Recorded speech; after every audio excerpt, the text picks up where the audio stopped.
কোরবানির পশু যিনি জবাই করবে তাকে জবাইয়ের পারিশ্রমিক দিবেন কিনা? দিবেনই। জবাইয়ের পারিশ্রমিক দিবেন, আপনি জবাইয়ের পারিশ্রমিকটা দিবেন।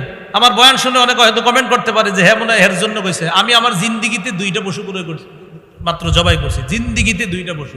তার মানে আমি আমার জন্য বলছি না, এটা অধিকার, এটা সঠিক কথা, তাই বলছি। কোরবানির পশু যিনি জবাই করবে তাকে পারিশ্রমিক দিবেন, এটা হাতের কষ্ট, এটা জবাই করা অনেক কষ্টের ব্যাপার। এই জন্য যারা জবাই করবে তাদেরকে দিবেন। আর জবাই করার পরে আপনার একদম ছোট্ট একটা নোট ওঠে, ছোট্ট 1.5-2 লাখ টাকার গরু আপনার কোনো মতে হুজুর জবাই করছে যিনি কষ্ট করে, আরে আস্তে একটা নতুন 200। এটা তো আপনার শরম করা উচিত ভাই, সত্যি বলছি।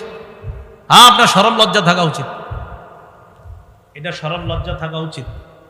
এটা আমি ওই যুগের কথা বলছি যে যুগে আমার বেতন ছিল 5,000 টাকা। ওই যুগে আমরা যে কোরবানি দিছি, ওই কোরবানি যিনি দিয়েছেন প্রায় 10 বছর 8 বছর আগের কথা, তাদেরকেও আপনার ওই 100-200 দিনই। আচ্ছা, সেটা আমি জানি না। আচ্ছা, যাই হোক, আপনারা এই জায়গায় একটু মহাব্বতের ইয়া রাখেন। তো এই জন্য আর এরকম 100-200 করে কারেক্ট, এটা কি কোনো কথা?